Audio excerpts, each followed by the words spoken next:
Hello everyone and welcome back to another video. In our previous video, we discussed how we can create API stubs using wipe coding. In this video, I will show you how to use wipe coding together with the WireMock MCP server to directly create these stubs in a WireMock instance running locally. First, let me start the WireMock instance on my local system. To do this, I will use the standalone jar provided.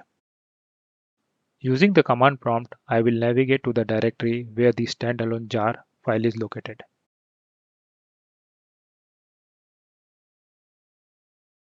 And then I will execute the command to start the WireMock server.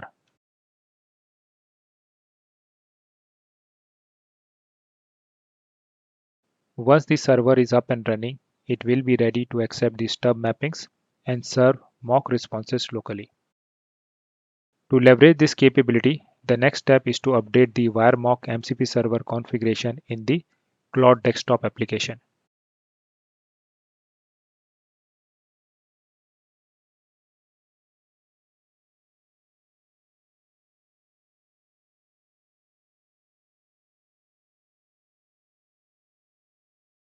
As part of this configuration, we need to specify the location of locally running WireMock instance.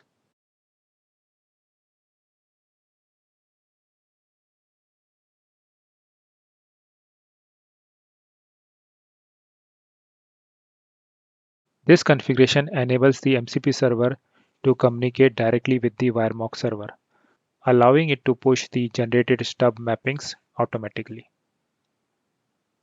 Once the configuration changes are applied, I will restart the Cloud Desktop to ensure the updated settings are picked up correctly.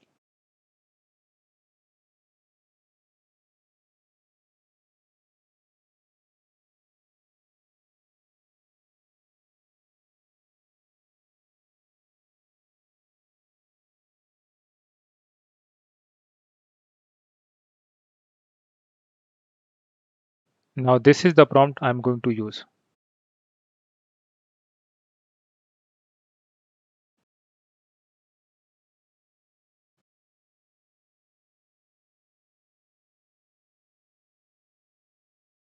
This prompt will not only generate the stub definition, but it will also leverage the WireMock MCP server to automatically create that stub in the WireMock instance running locally.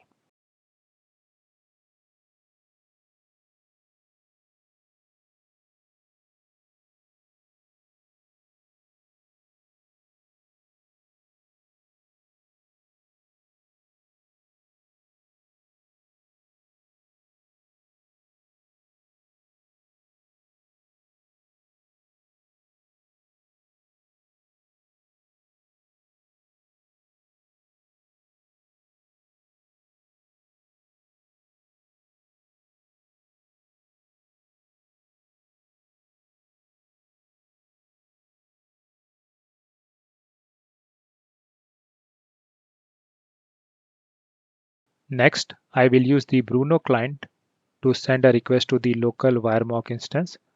This will help us verify whether the stub mapping has been created successfully or not.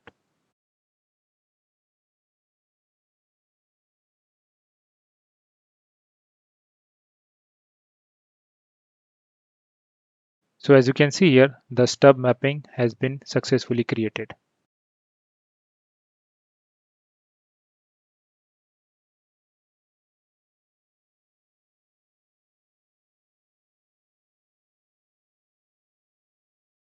In this way, we can use the WireMock MCP server not only to generate the stub definition, but also to automatically push that stub to a WireMock instance. That's all for this video and thanks for watching.